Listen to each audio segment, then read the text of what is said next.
warahmatullahi wabarakatuh. Waalaikumsalam warahmatullahi wabarakatuh. Alhamdulillahirabbil alamin wassalatu wassalamu ala rasulillah sayyidina wa maulana Muhammadin wa ala alihi wa sahbihi ajmain. Amma jamaah subuh Bapak Ibu yang dirahmati Allah. Kajian subuh pada pagi hari ini akan mengambil tema karena sudah mulai berjam, jadi mengenai Isra dan Mi'raj Nabi Muhammad SAW yang akan disampaikan oleh guru kita yaitu Ustaz Miftah yang telah hadir di tengah-tengah kita. Tujuh, mari kita simak paparan daripada kajian subuh pagi ini. Assalamualaikum warahmatullahi wabarakatuh.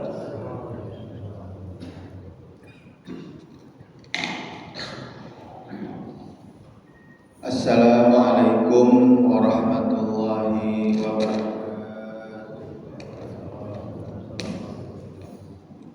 Alhamdulillahirabbil alamin. Nasta'inuhu wa nastaghfiruhu wa na'udzu billahi min shururi anfusina wa min sayyiati a'malina. May yahdihillahu fala mudilla lahu wa may yudlil fala hadiya lahu. Asyhadu an la ilaha illallah wahdahu la syarika lahu wa asyhadu anna sayyidana Muhammadan abduhu wa rasuluhu la nabiyya ba'dah. Allahumma salli wa sallim wa barik ala sayyidina Muhammad wa ala alihi wa ashabihi ajma'in. Rabbi shrah li sadri wa yassir li amri wahlul 'uqdatam min lisani yafqahu qawli. Amma ba'du.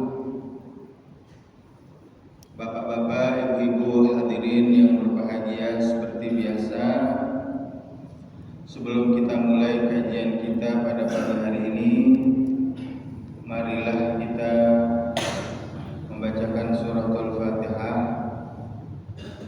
Kita mengirimkan doa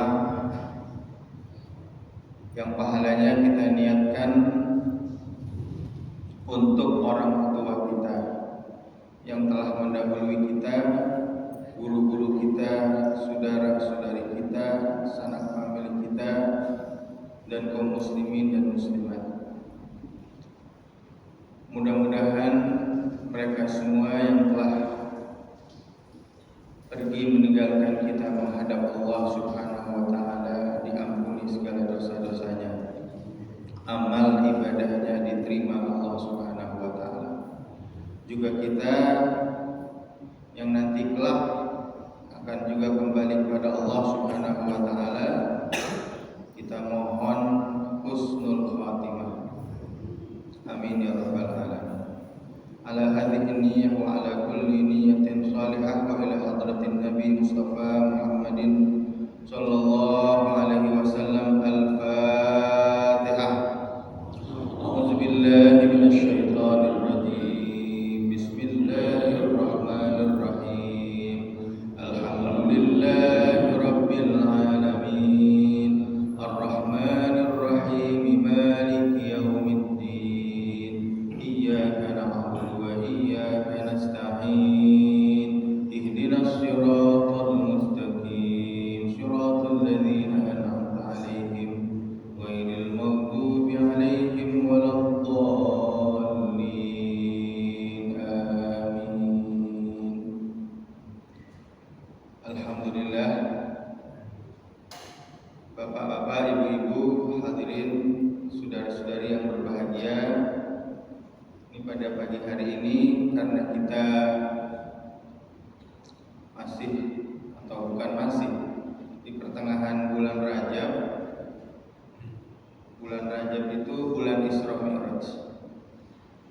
Maka insya Allah pagi ini kajian kita tentang Isra dan Mi'raj atau perjalanan Rasulullah Sallallahu Alaihi Wasallam dari Mekah ke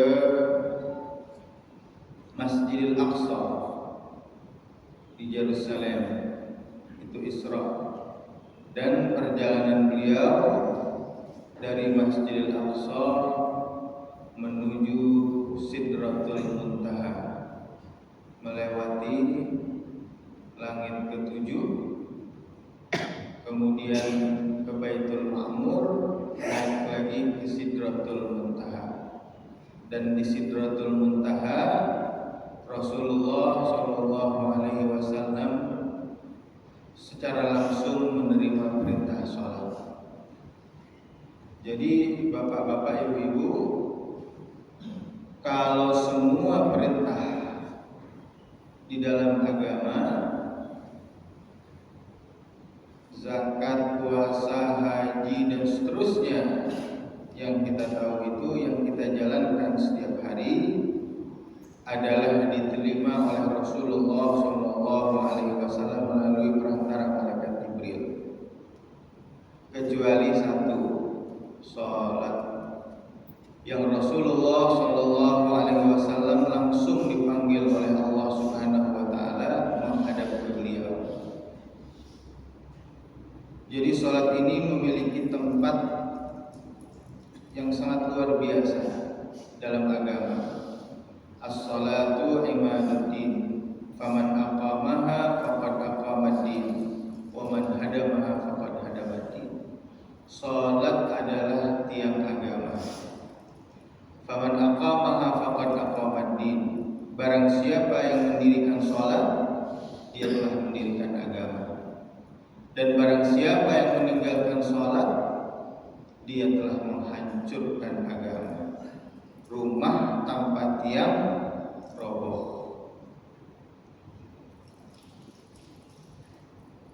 Maka dalam kita mengkaji Isra Mi'raj ini,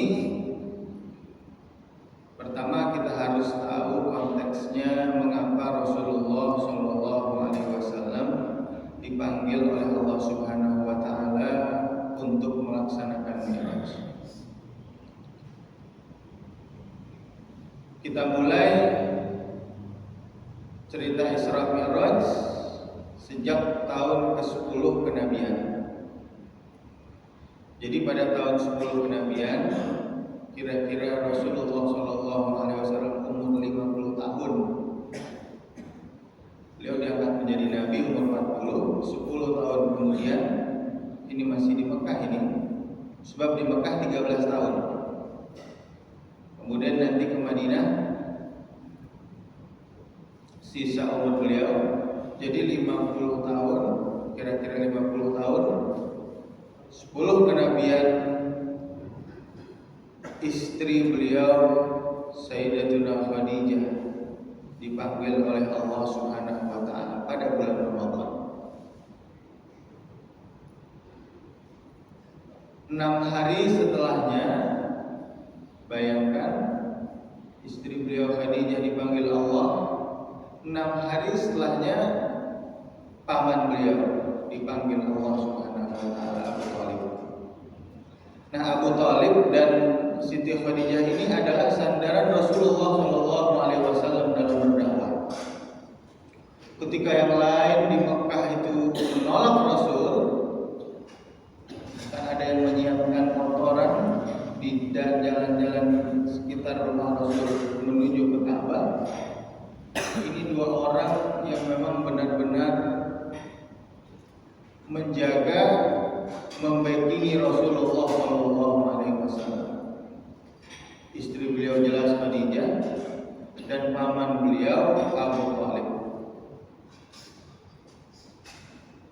Keduanya meninggal dalam waktu yang tidak begitu jauh, sehingga Rasulullah SAW saat itu merasa sangat sedih. Beliau menangis. Maka tahun meninggalnya Siti Khadijah dan tahun meninggalnya Abu Thalib disebutkan dengan Amul Husni, atau hari atau tahun kesedihan, karena hilangnya Rasulullah SAW, sosok yang menjadi supporter beliau yang paling utama. dan dalam waktu yang berdekatan.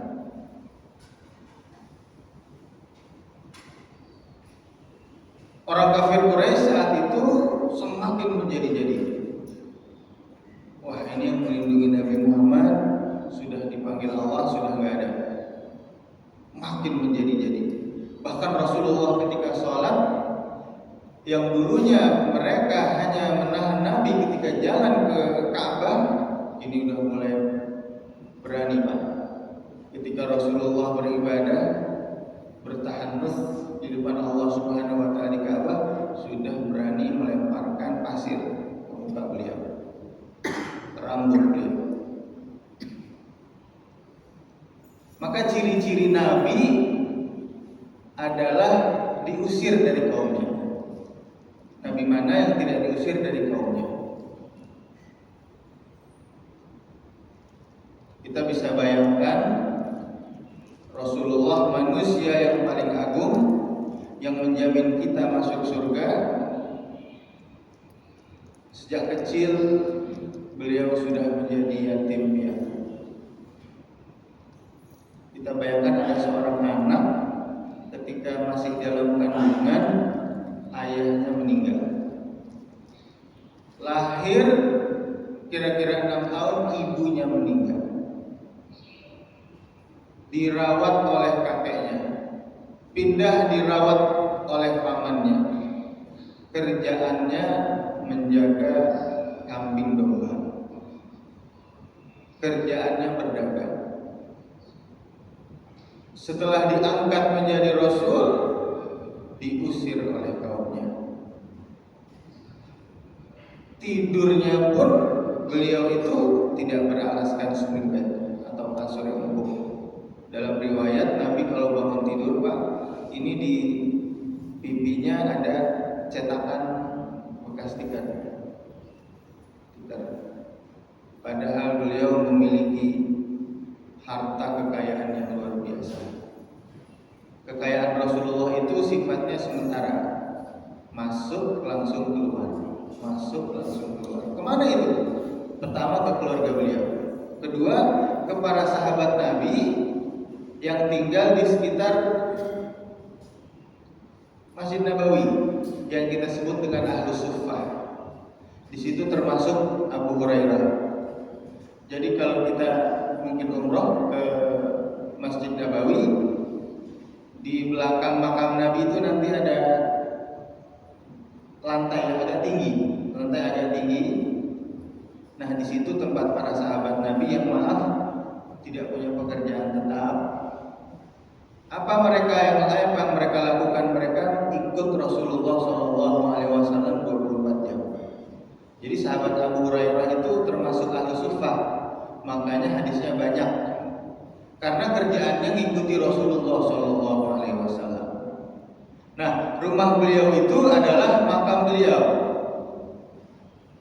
Jadi kalau kita ke sana umroh ke Madinah, kita menghadap makam Rasulullah, itu adalah rumah beliau, kamar Sayyidatuna Aisyah radhiyallahu taala. Sampingnya adalah mimbar beliau, tempat beliau mengimami salat yang disebut dengan Raudhah. Maka Rasulullah di situ dibuatkan rumah Masjid Nabawi. Ketika salat beliau keluar tinggal ke samping lalu mengimami. Kalau kita mungkin gambarannya rumah marbot. Rasulullah tinggal di masjid itu, rumah marbot. Ya, sebelah kiri kira-kira. Kalau ini makam Nabi, di sininya.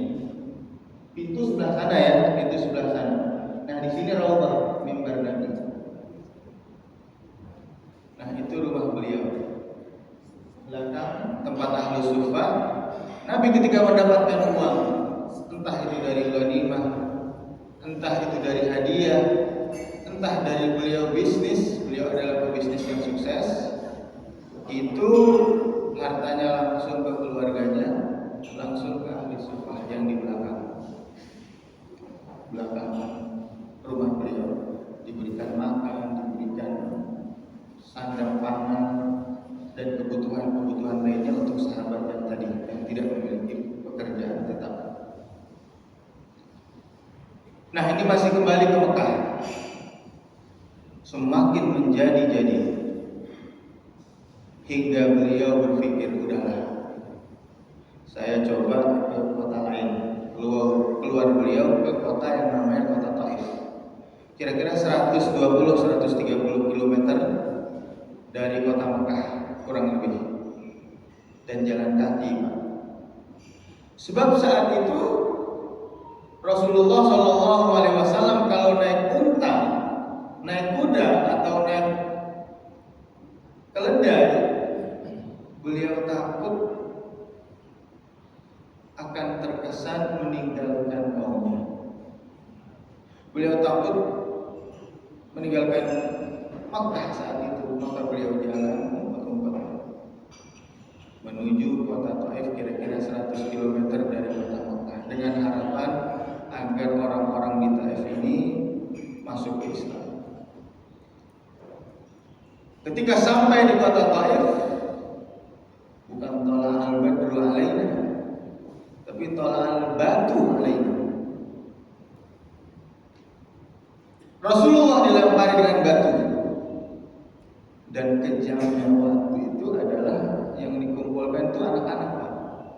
Oleh warga Taif, anak-anak dikumpulkan, anak-anak kumpul, tuh ada orang gila tuh, ambil batu, lemparin. Saat itu beliau bersama dengan sahabat Zaid bin Harithah berdua ke kota Taif, berharap ada yang beriman di antara orang-orang kota Taif. Setelah beliau mengajak kepada Allah, mengajak menyembah Allah, meninggalkan berhala, dipanggil anak-anak. Bebas, itu orang yang disebut gila, lempari saja dengan batu. Sampai maaf, darah Rasulullah SAW membasahi sandal beliau. Maka saat itu datang Jibril alaihissalam. Wahai Rasulullah, kalau Anda berkenan, ini penduduk kota Taif kita ratakan, mau dihantam dengan gunung oleh malaikat Jibril. Apa kata Rasulullah? Jangan. Kata malaikat Jibril, seandainya ada satu titik, satu tetes dari darah dari kakimu yang turun ke bumi, menyentuh bumi, maka akan aku ratakan itu penduduk Taif. Kata Rasulullah, tidak. Aku berharap ada di antara anak cucu mereka yang beriman kepada Allah Subhanahu wa taala. Bayangkan bagaimana pelajaran yang diberikan Rasulullah SAW kepada kita untuk memaafkan dan mencari jalan untuk memaafkan. Sebab saat itu beliau langsung mengangkat kakinya. Muhammad, kalau misalnya ada satu tetes di darah nyentuh tanah, kuratakan itu umatmu penduduk Taif. Diangkat oleh Nabi kakinya, diseka oleh beliau, dilap oleh beliau darahnya supaya tidak mengenai tanah.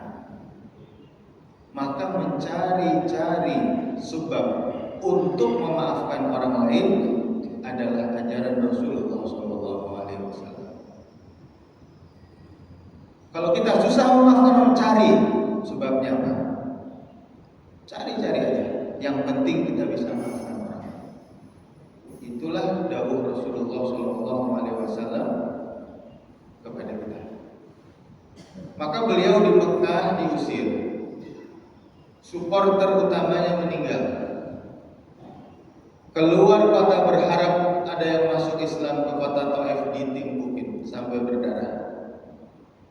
Beliau di situ mengangkat tangan, Allahumma inni ashku dha'fa quwwati. Ya Allah, aku curhat kepadamu, aku mengadukan kepadamu kelemahanku. Wa qillata hilati, strategiku yang sempit.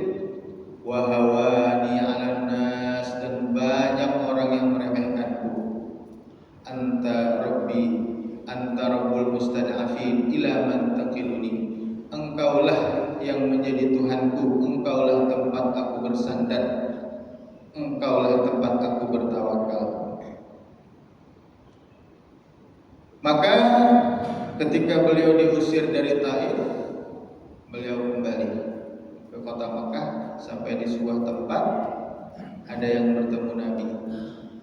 Itu dari kaumnya Nabi Yunus alaihissalam yang bernama Adas. Adas bilang,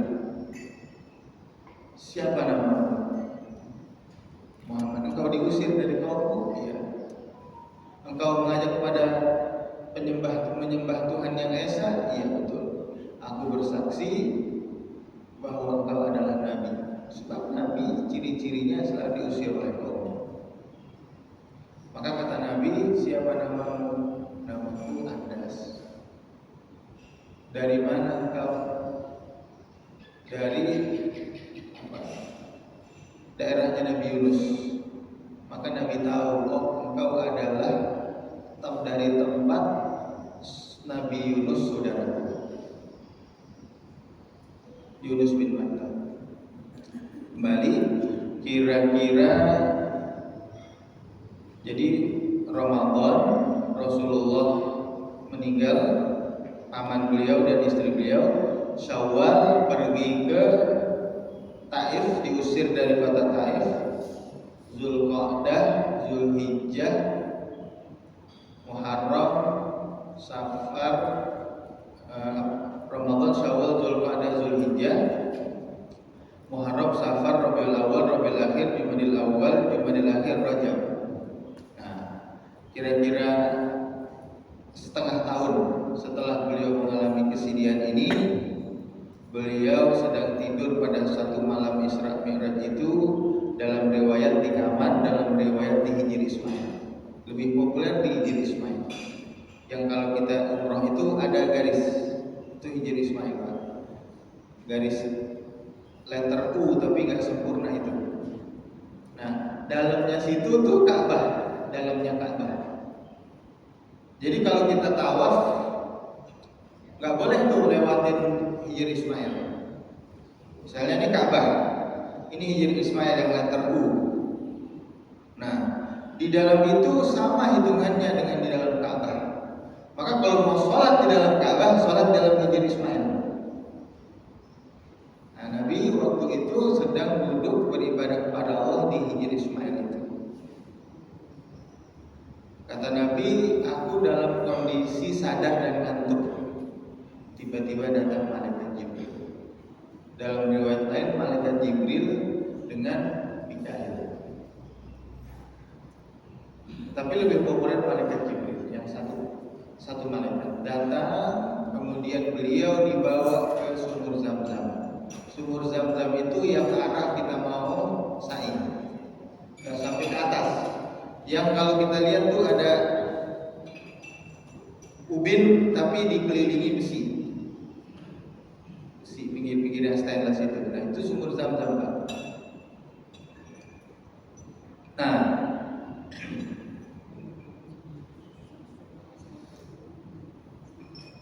dibawa ke sumur Zam-Zam, kata Nabi, aku dibelah di antara ujung bawah leher sampai ujung bawah perut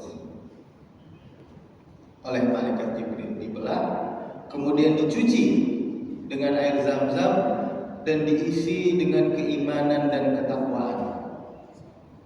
Jadi ini dua kali Rasulullah.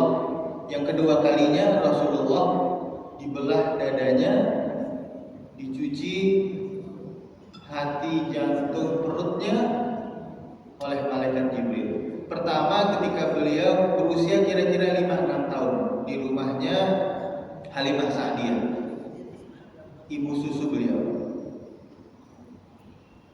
Yang pertama kali dan ini kedua kali, dan dua-duanya menggunakan air Zam-Zam. Maka air Zam-Zam adalah air yang mukjizat, bapak-bapak, ibu-ibu. Kalau ada air Zam-Zam, doa kepada Allah Subhanahu wa taala, minta kepada Allah. Sebab itu air mukjizat. Saya pernah baca artikel orang Jepang, dia meneliti bentuk molekul air, Pak. Kalau di zoom in itu ada molekul-molekulnya seperti apa. Yang paling indah menurut artikel itu adalah molekul air Zam-Zam. bentuknya seperti salju tapi lebih seperti bintang gitu. Seperti bintang. Bukan hanya air Zam-Zam sebenarnya. Air yang turun ke bumi itu ada berkahnya, Pak.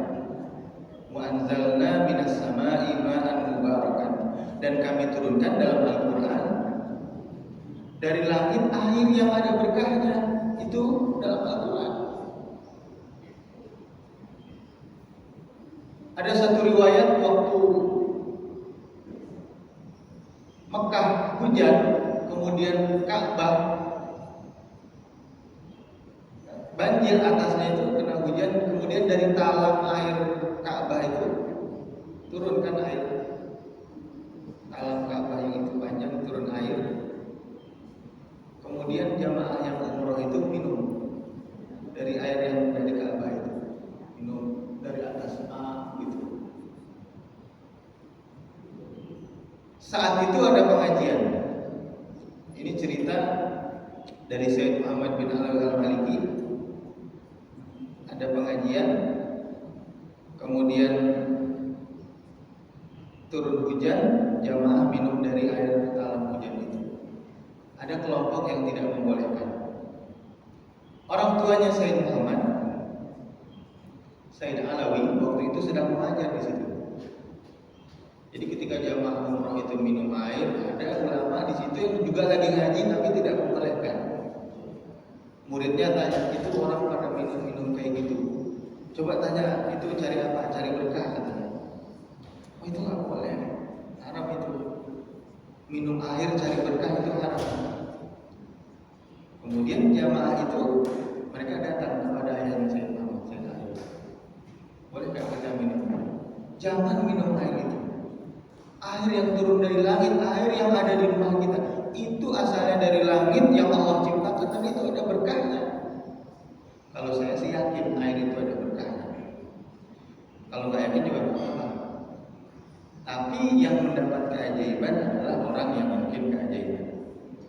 Kalau keajaiban itu kita nggak yakin gimana mau dapat, yakin aja nggak. Maka air itu penuh berkah. Nah, kembali ke Rasulullah SAW. Ketika beliau sedang mengantuk, setengah tidur, setengah bangun, datang dicuci isi perut beliau, jantung beliau diisi dengan keimanan. Kemudian didatangkan kepada beliau sebuah hewan yang disebut dengan buraq.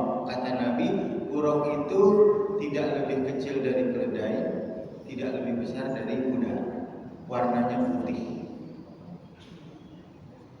Kemudian beliau naik.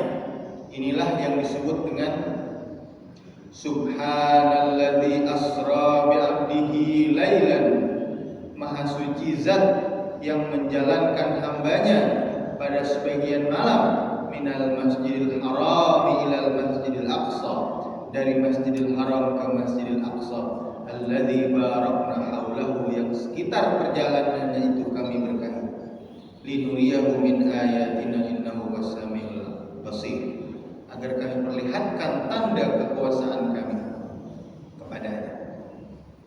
Maha suci zat yang menjalankan. Nah, ini hati-hati kalau kita ingin menerjemahkan ayat ini. Bukan Nabi yang berjalan dari Masjidil Haram ke Masjidil Aqsa, tapi Nabi dijalankan oleh Allah Subhanahu wa Ta'ala dari Masjidil Haram ke Masjidil Aqsa. Sebab kalau Nabi sendiri yang berjalan tidak akan mampu. Tidak akan mampu. Ada sarjana barat yang dia mempercayai Rasulullah SAW, seorang orientalis. Dia percaya kepada Rasulullah secara logika. Dia percaya peristiwa Isra Mi'raj adalah mukjizat. Argumentasinya simpel.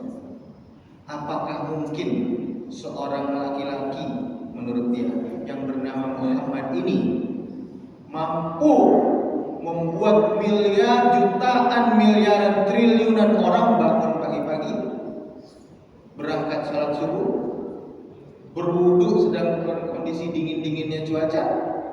Apakah seorang Muhammad pria ini mampu membuat triliunan orang sejak dia meninggal sampai hari ini menghafal Al-Quran, bahkan sampai anak kecil-kecil di luar kepala 5 kali berangkat ke masjid, Allahu Akbar sholat. Anak kecil Bismillahirrahmanirrahim yang paham bahasa Arab dan yang tidak bahasa Arab berjalan terus Al-Quran itu di lidahnya. Apakah seorang Muhammad itu mampu melakukan itu semua? Bagi dia tidak. Ada zat, ada Tuhan, ada kekuatan yang tidak bisa dilihat yang berada di belakang seorang Muhammad ini. Itu kata sarjana Barat atau orientalis yang dia percaya kepada Rasulullah SAW meskipun tidak masuk Islam. Tapi argumentasinya seperti itu. Gak mungkin seorang laki-laki Muhammad bisa membuat semua sedahsyat ini. Dan namanya adalah nama yang paling banyak digunakan oleh orang. Muhammad Rizki, Muhammad Sofyan, Muhammad Abdullah, Muhammad. Mungkin di sini aja ada yang namanya Muhammad. Mudah-mudahan kita yang cinta Rasulullah, yang menggunakan nama Muhammad, yang suka nama Muhammad, nanti dikumpulkan oleh Allah Subhanahu wa taala bersama Nabi Muhammad sallallahu alaihi wasallam. Sebab Nabi Muhammad pada satu hadis ketika beliau ke Baqi, entah Baqi atau Ma'la, yang jelas beliau bersedih. Sahabat bertanya, Rasulullah, kenapa engkau bersedih? Istaqtu li ahbabi. Aku kangen dengan ahbabi. Ahbabi adalah kekasihku, kata Rasulullah. Sahabat kaget, Rasulullah, bukankah kami ini kekasih-kekasihmu? Apa kata Rasulullah? Antum ashabi. Engkau adalah sahabatku. Lalu siapa itu ahbabi? Siapa itu kekasih Rasulullah? Apa kata Nabi? Mereka adalah orang-orang yang datang setelahku, kaum yang datang setelahku. Mereka tidak sekalipun melihatku dengan matanya. Mereka tidak secara langsung mendengar suaraku. Tapi ketika disebutkan nama Muhammad, mereka beriman. Mereka percaya aku ada. Mengucur air mata mereka ketika disebutkan namaku dan berselawat mereka kepadaku. Kalian lihat aku, mereka itu loh umatku yang lahir setelahku tidak lihat aku, tapi begitu cintanya kepadaku. Itulah yang aku sebut dengan ahbabi. Itu adalah kekasihku, kata Rasulullah SAW. Kita bahagia, Bapak Ibu, menjadi umat Rasulullah SAW. Dan salah satu ciri umat Rasulullah adalah keistimewaan kita mudahnya masuk surga. Umat Rasulullah SAW. Mungkin kita paling kecil-kecil lah dari umat-umat yang lain, umurnya ya 60, 70, dan 60-70, maaf kadang-kadang udah cepat sakit, kena hujan sakit. Begini-begini kita umat Rasulullah.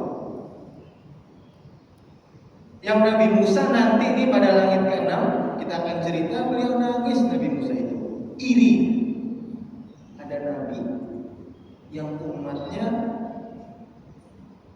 jumlah umatnya yang masuk surga lebih banyak dari jumlah umatku, kata Nabi Musa. Nah, maka kita kembali tadi. Setelah itu beliau sampai naik buraq dari Masjidil Haram ke Masjidil Aqsa. Yang menciptakan waktu dan tempat, mampu merubah dimensi waktu dan tempat. Maka kalau kita butuh waktu untuk pindah dari satu tempat ke tempat lain, Allah Subhanahu wa taala yang ciptakan itu waktu dan tempat mampu pula untuk men-setting kepada Rasulullah SAW agar waktu dan tempat itu tidak seperti biasanya. Maka sepertiga malam total perjalanan Rasulullah dari kota Mekah ke Masjidil Aqsa, yang saat itu perjalanan memakan waktu 2 bulan 60 hari, paling cepat 40 hari. Sampai di Masjidil Aqsa, beliau mengimami sholat. di Masjidil Aqsa. Para nabi-nabi datang saat itu. Para nabi Pak jumlahnya ribuan. Yang disebutkan dalam Al-Quran, nabi dan rasul itu ada 25. Para nabi-nabi datang saat itu, diimami oleh Rasulullah SAW sholat. Tidak disebutkan sholat apa, tidak disebutkan nabi siapa. Yang jelas Rasulullah mengimami para nabi sholat di Masjidil Aqsa. Maka mudah-mudahan satu waktu kita bisa ke Masjidil Aqsa. Yang sudah ke Masjidil Aqsa alhamdulillah. Yang belum mudah-mudahan segera. Sebab kata Rasulullah, la tusaddur rihal. Tidak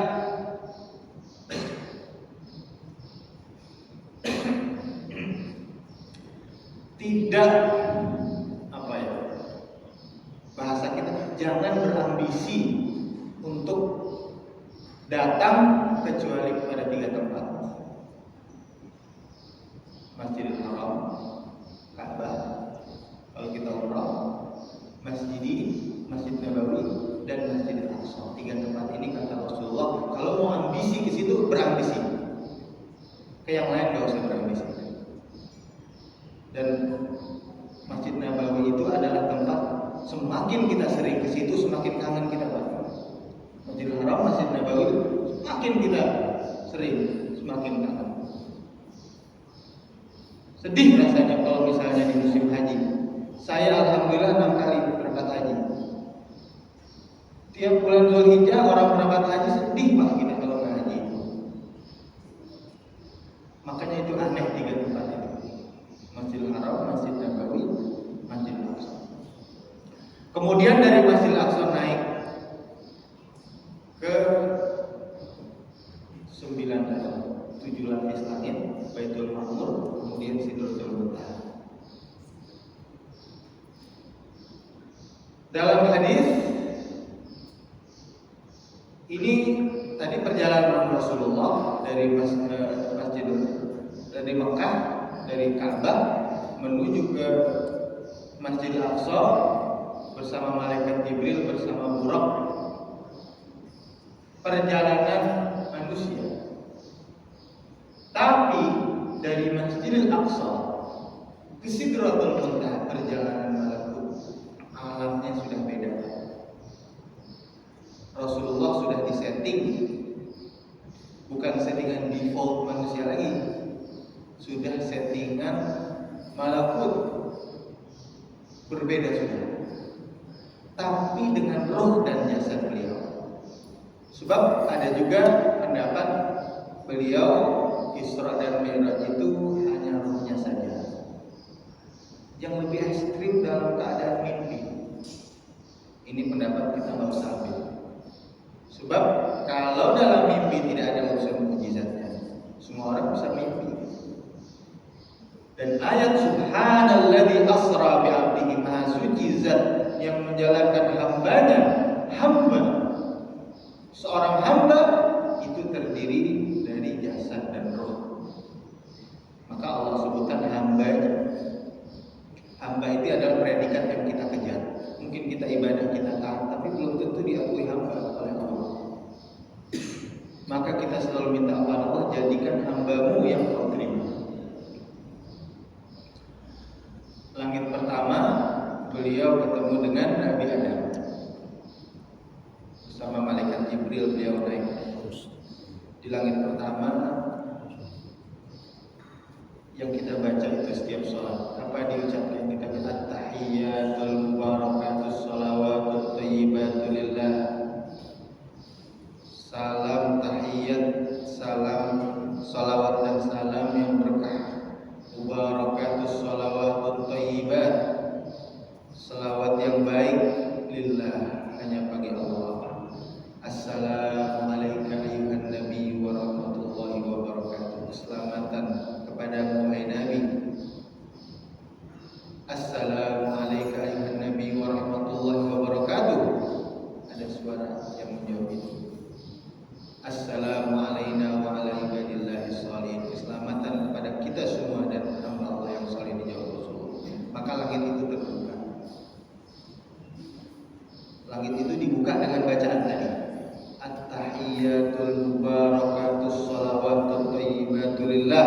salawat dan salam, salawat yang baik-baik itu hanya bagi Allah terbuka lagi.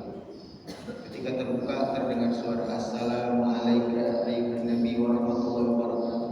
Selamat, salawat salam kepadamu wahai nabi. Terbuka naik Assalamualaikum wa alaikum. Tapi keselamatan buat kita semua dan kepada hamba Allah yang soleh. Maka jadilah hamba Allah yang soleh. Didoakan oleh Nabi di langit keselamatan bagi kita, para nabi-nabi, dan kepada para hamba Allah yang soleh.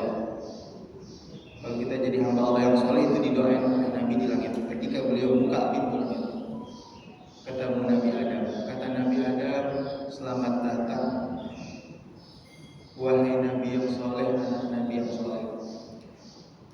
Naik ke langit kedua. Beliau di langit kedua ketemu dengan Nabi Yahya dan Isa. Selamat datang wahai Nabi yang soleh, anak yang soleh. Ketiga Nabi Yusuf. Keempat Nabi Idris. Kelima Nabi Harun. Keenam Nabi Musa. Nah, ini Nabi Musa agak beda. Dalam riwayat hadis itu, sebelum Rasulullah berangkat, Nabi Musa menangis itu tadi. Oh, ada Nabi yang datang setelahku, yang jumlah umatnya yang masuk surga lebih banyak dari umatku. Ini kata Nabi Musa. Naik ke langit ketujuh, ketemu Nabi Ibrahim. Dalam riwayat Nabi Ibrahim ini adalah Nabi yang paling mirip dengan Rasulullah SAW. Ketemu Nabi Ibrahim,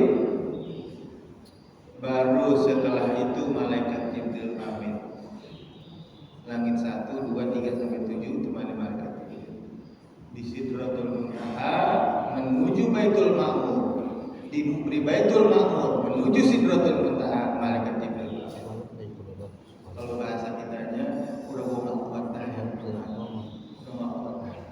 Kalau sampai sini engkau yang berangkat. Di Baitul Ma'mur, kenapa disebut dengan Baitul Ma'mur? Tempat yang penuh. Ma'mur itu penuh. Penuh dengan ibadah maksudnya. Memakmurkan masjid, memenuhi masjid. Sebab di situ dalam hadis 70.000 malaikat beribadah kepada Allah ganti-gantian. Nah, ini tempat sudah di luar nalar kita. Naik lagi beliau ke Sidratul Muntaha. Sidra itu artinya pohon bidara. Tapi bukan seperti pohon bidara yang sekarang. Rasulullah menggambarkan itu tempat seperti pohon bidara, karena pohon bidara itu sejuk, banyak rantingnya, dan beliau bilang itu tempat seperti pohon bidara, daunnya seperti kuping gajah, buahnya seperti bejana besar. Tapi bukan yang kita lihat ya, pohon-pohon seperti ini. Mungkin daun seperti daun gajah itu apa ya? Pohon yang seperti daun gajah lah. Yang jelas banyak tafsir hadis ini. Ya memang seperti itu. Kalau kita baca hadis Isra dan Mi'raj, riwayat Anas dalam Bukhari Muslim seperti itu Rasulullah bilang. Aku sampai Sidratul Muntaha, pohon yang paling ujung, yang begitu besar, begitu indah, daunnya seperti telinga gajah, buahnya besar seperti bejana. Dan aku menerima perintah sholat 50 kali. Balik Rasulullah setelah itu ke bawah, ke langit ke-7, ke langit ke-6, ketemu lagi tadi Nabi Musa. Nabi Musa bertanya, apa perintah yang diberikan kepada Rasulullah? Sholat 50 waktu. Umatku nggak mampu, Muhammad. Minta kepada Allah untuk dikurangi. Dalam riwayat itu naik lagi Rasulullah. Dan ingat ketika kita membahas hadis Isra Mi'raj, Rasulullah naik turun itu bukan artinya Allah Subhanahu wa taala punya tempat. Bukan artinya Allah ada di Sidratil Muntaha. Hati-hati Bapak-bapak, Ibu-ibu. Allah tidak ada spesifik tempat tempat dan waktu. Jangan kita bayangkan nih Nabi Muhammad bertemu Allah di Sidratul Muntaha, di langit ketujuh. Jangan. Sebab Allah tidak di situ. Itu adalah tempat yang diberikan khusus untuk Rasulullah SAW untuk menerima sholat, menerima perintah sholat. Ya, jangan ini karena ini masalah dia. Jangan sampai ada bayangan di kepala kita Allah di situ bertemu Nabi seperti itu. Lagi sekali lagi itu tempat khusus Sidratul Muntaha yang Allah berikan untuk Rasulullah untuk menerima perintah sholat. Yang kita ini di masjid dapat perintah dari Presiden Prabowo misalnya untuk mengadakan acara apa gitu ya, peringatan 17 Agustus, tapi perintahnya nanti Pak Presiden akan sampaikan di masjid atau di istana. Tiba-tiba ke istana, nggak ada Prabowo di situ, tapi perintahnya ada. Cuma menerima perintah 17-an itu adanya di istana. Gitu. Semua perintah lain cukup bayar. Kira-kira seperti itu. Rasulullah naik di Isra Mi'raj, mayoritas ulama ahli sunnah wal jamaah ya Rasulullah tidak melihat Allah secara langsung dengan kasat mata. Meskipun ada pendapat yang bahwasanya Rasulullah melihat cahaya.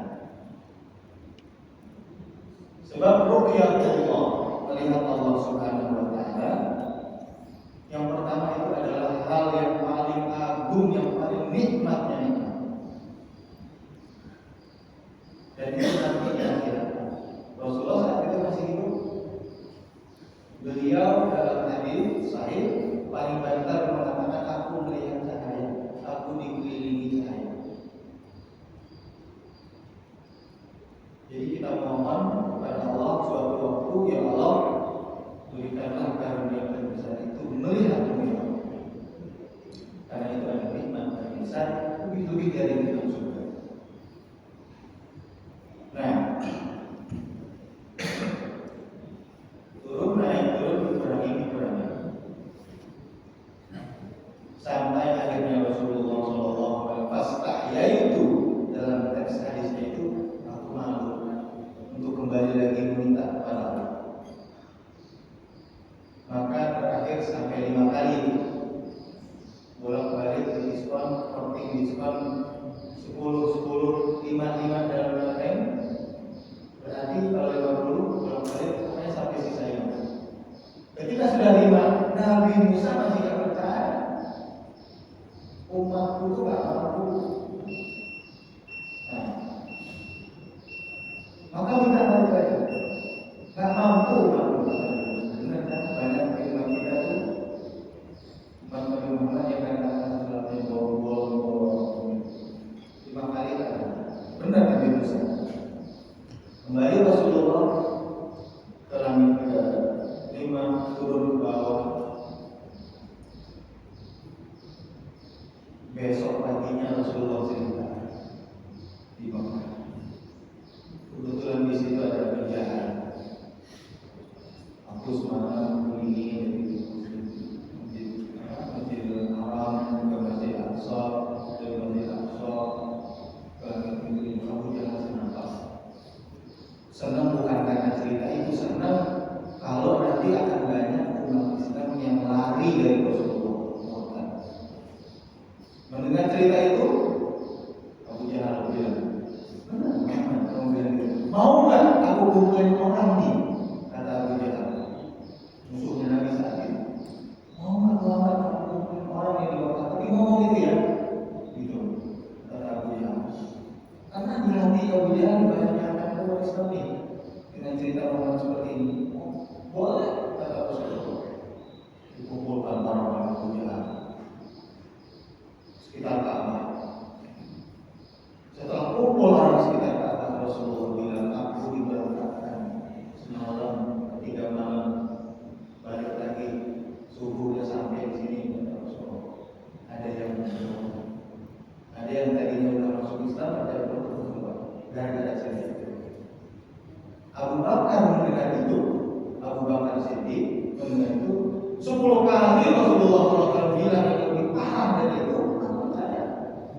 Rasulullah? Dijawab oleh Rasulullah. Tiangnya seperti ini, jumlahnya sekian, tanahnya seperti ini, batunya seperti ini, kafilah dagang yang lewat seperti ini, sebentar lagi datang kira-kira 2-3 hari, benar semuanya. Orang yang pernah berangkat ke Madinah lalu ditanya sama Abu Jahal, benar tuh Muhammad ngomong gitu? Sayangnya benar. Orang yang sering ke Madinah langsung. Maka Abu Jahal yang tadinya senang malah kesal. Zuhurnya, siangnya Rasulullah mulai mengajarkan sholat yang seperti kita ini, yang kita kaji kemarin-kemarin. Sholat perintahnya dari Allah, gerakannya dari Rasulullah Shallallahu Alaihi Wasallam, Allah ajarkan juga. Jadi kayak begini Pak, Allahu Akbar. Itu memang tidak ada dalam Al-Quran, tapi itu dilihat langsung oleh sahabat bagaimana Rasulullah melakukan sholat itu. Sahabat melihat sahabat, sahabatnya melihat tabiin, tabiin melihat tabiin, tabiin dilihat oleh kaum muslim. Maka gerakan sholat karena dilihat oleh banyak orang sampai sekarang sama. Mungkin ini cerita Isra Mi'raj. Sebelum kita tutup, barangkali ada komentar atau tanya jawab. Waktu dan tempat kami persilahkan. Ada pertanyaan Bapak?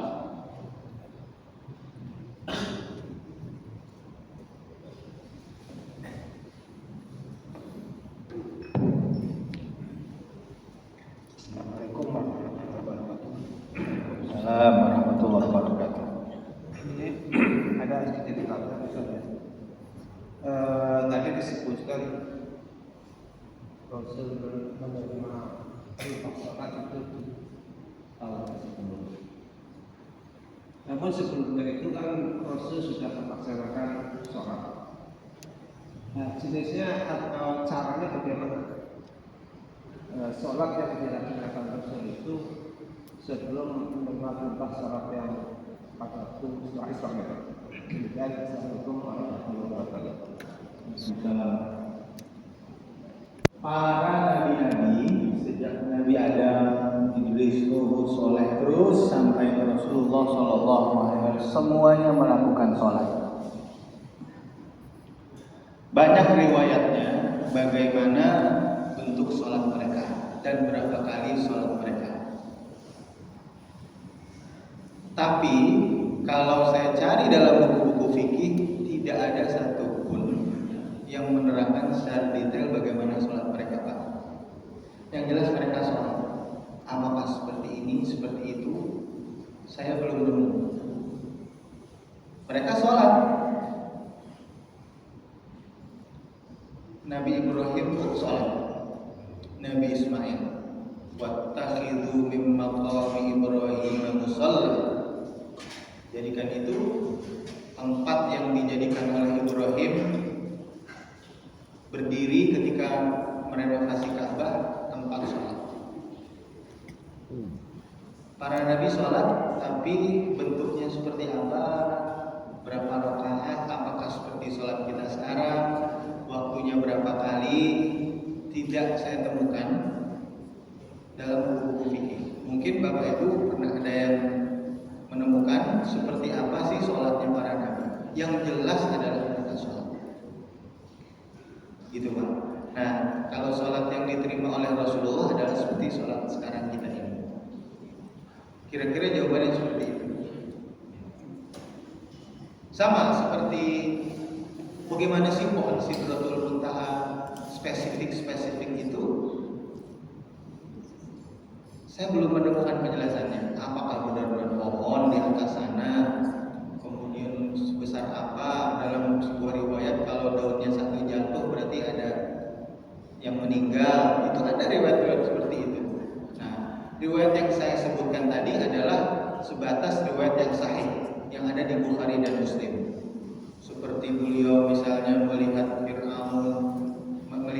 tukang sisir Fir'aun masih tahu ketika berangkat dari Masjidil Aqsa dan Masjidil Haram, Masjidil Aqsa. Kemudian melihat orang yang lidahnya berjulur-julur. Mengapa itu? Karena orang sering ngomongin orang,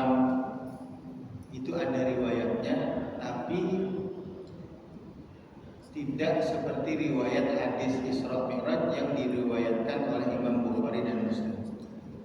Maka yang tadi saya bawakan, cerita yang saya bawakan itu adalah yang berdasarkan hadis sahihnya saja. Yang dhaif, yang hadisnya lemah, yang Israiliyat, cerita-cerita Israiliyat saya nggak masukin.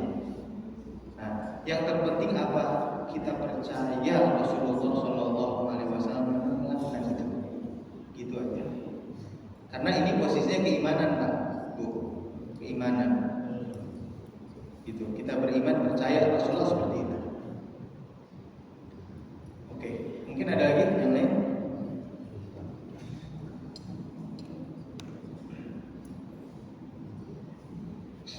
Assalamualaikum warahmatullahi wabarakatuh.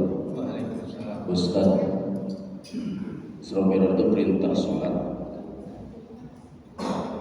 Ustaz mengatakan ya langsung dari Allah Subhanahu wa Ta'ala. Yang saya tanyakan, sholat itu ada 5 waktu: Isya, subuh, Isya, maghrib, zuhur, asar. Yang saya tanyakan, siapa yang pertama melakukan sholat zuhur, asar, maghrib, isya sampai subuh? Saya demikian pertanyaan saya, Ustaz. Assalamualaikum warahmatullahi wabarakatuh. Yang melakukan sholat pertama kali Rasulullah Shallallahu Alaihi Wasallam. Jadi pada riwayat itu sholat yang pertama kali diperintahkan oleh Nabi adalah sholat zuhur. Subuhnya beliau sampai, duhanya beliau diajarkan gerakan sholat itu, dan zuhurnya beliau sudah memanggil sahabat. Apa kata beliau? Shollu kama ra'aitumuni usalli.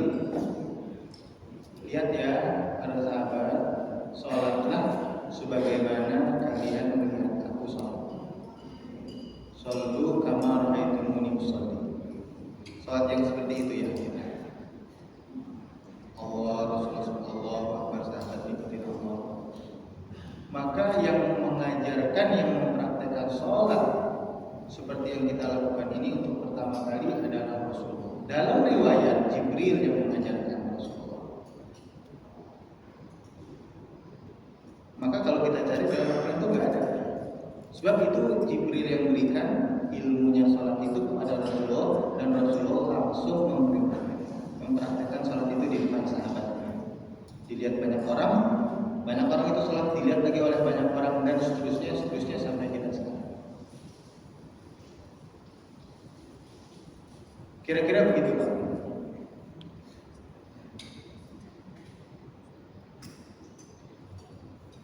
Ada lagi mungkin, ibu-ibu mungkin. Baik, kalau tidak ada, mari kita tutup pengajian kita pada pagi hari ini. Mudah-mudahan bermanfaat khususnya bagi pembicara dan kepada kita semua secara umum. Amin ya rabbal alamin. Kurang dan lebihnya saya mohon maaf.